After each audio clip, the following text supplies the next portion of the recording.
जंगल में बारिश का मौसम चल रहा था। कई दिनों से लगातार बारिश हो रही थी, जिसके कारण पक्षियों के घर में भोजन की कमी हो गई थी। टुनटुनी चिड़िया भी अपनी बेटी के साथ भूखी घर में बैठी हुई थी। तभी उसकी बेटी कहती है, माँ, मुझे अब बारिश अच्छी नहीं लग रही है। अब बारिश से कहो कि वो रुक जाए। हाँ बेटी, जब पेट भूखा हो तो कुछ भी अच्छा नहीं लगता। बंटी कबूतर भी अपने घर में बैठा हुआ था। मैं तो पहले ही कहता था कि मुझे बारिश से सख्त नफरत है। एक तुम हो जो तुम्हें बारिश बहुत अच्छी लगती है।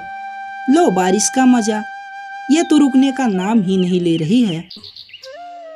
जब बारिश रुकेगी तो हर तरफ हरियाली ही हरियाली होगी। 2-4 दिन की बात है।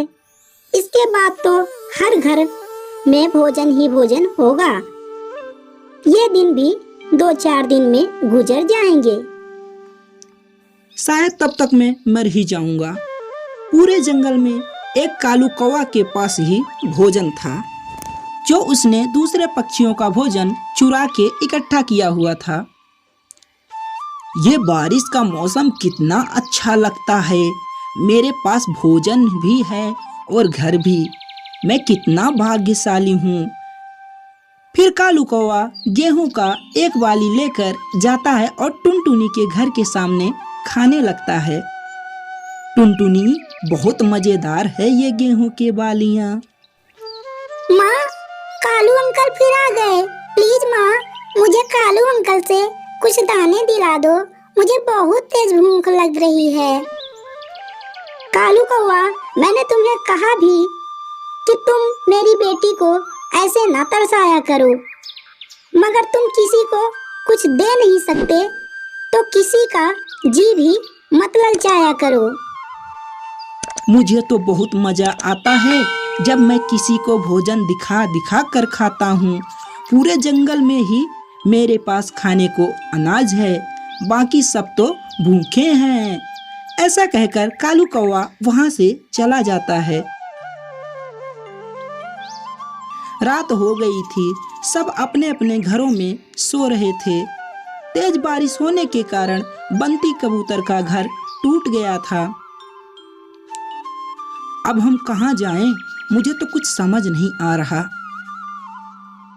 चलो हम टुनटुनी के घर चलते हैं। उसने अपना नया घर बनाया है और उसका घर बहुत मजबूत भी है। बंटी कबूतर अपनी पत्नी के साथ टुनटुनी के घर जाता है। टुनटुनी बहन, मुझे रहने के लिए जगह दे दो। मेरा घर तेज बारिश के कारण टूट गया है। बंटी की बात सुनकर टुनटुनी चिड़िया उन दोनों को अपने घर ले आती है। टुनटुनी बहन, हमारे घर की छत तो पहले से ही टपक रही थी और आज गिर भी गई। मैं तो कल से ही डरा हुआ हूँ। बंटी भैया, ये घर भी आपका ही है। आप जब तक चाहो तब तक यहाँ रह सकते हैं। तभी वहाँ मिट्टू तोता भी आ जाता है, क्योंकि उसका भी घर टूट चुका था। लगता है किसी का घर नहीं बचेगा, सब टूट जाएंगे। तोते भैया, मैं तो आपको रहने के लिए घर तो दे सकती हूँ, लेकिन मेरे पास खाने के लिए कुछ भी नहीं है। मेरी बेटी भी कल से भूखी है। टुनटुनी बहन, मुझे सब पता है। 4 दिनों से लगातार बारिश हो रही है। खाने को क्या ही मिलेगा। और वो कालू कौवा मुझे दिखाकर मकई का भुट्टा खा रहा था। मैंने मांगा तो वो भाग गया मुझे अंगूठा दिखा करके। वो सब बैठकर ऐसे ही रात गुजारते हैं। सुबह होने पर मिट्टू और बंटी फैसला करते हैं कि वो ऐसी बारिश में भोजन की खोज करने जाएंगे। मिट्टू और बंटी, बारिश तो बहुत तेज है। हम इस तेज बारिश में कैसे भोजन ढूंढने जाएंगे? टुनटुनी बहन, भूख से मरने से अच्छा है हम भोजन ढूंढते ढूंढते मर जाएं, चाहे अपनी जान ही चली जाए। फिर वो दोनों भोजन ढूंढने निकल जाते हैं। थोड़ी दूर कालू कौवा एक पेड़ की डाल पर बैठा हुआ था। सुनो सुनो बंटी और मिट्ठू, मेरी बात सुनो।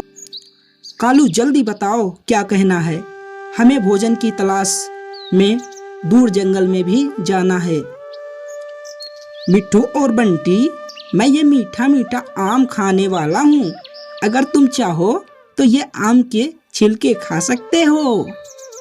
नहीं नहीं, हम तो पुराने गुफा से भोजन लाने जा रहे हैं। वहाँ ढेर सारे फल भी हैं और अनाज भी।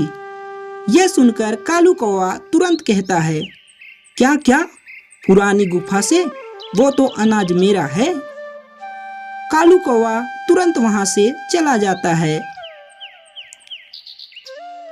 बंटी भाई, आपने कालू को पुराने गुफा की तरफ क्यों भेज दिया?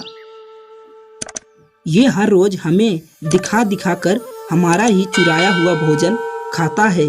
चलो आज ही पड़ेगा चोरों को भी मात। फिर बंटी मिट्ठू को लेकर कालू के घर जाता है। कालू ने 2 बोरियां भोजन से भर रखी हुई थी। वो दोनों एक एक बोरी उठाकर वहां से चले जाते हैं। यहाँ तो कुछ भी नहीं है, जरूर उन लोगों ने हमें मूर्ख बनाया है। अब मैं तुम्हें बंटी नहीं छोड़ूंगा। बंटी भैया, इतने ढेर सारे भोजन आप कहाँ से लाए? आप पहले बोरियां खोलें, फिर हम बताएंगे। टुनटुनी चिड़िया बोरियां खोलती है। ये आम और केले तो मेरे हैं। और ये सेब तो मेरे हैं। हमारे सारे भोजन कालू कौवा चोरी कर रहा था और हमें ही दिखा दिखा कर खाता है। अब हमें बारिश की कोई चिंता नहीं है। अब हमारे पास भोजन भी है। थोड़ी देर बाद वहाँ कालू कौवा भी आ जाता है। कालू कौवा, चल भाग यहाँ से। हमने हमारा भोजन तुम्हारे घर से वापस ले लिया है। अब हम खाते हैं और तुम बैठकर हमें देखना। कालू कौवा ये सब देखकर रो रहा था। टुनटुनी, ये सच है, मैंने ये सारा भोजन आप सब लोगों का ही चुराया था। अब से मैं चोरी नहीं करूँगा, मुझे थोड़ा सा भोजन दे दो।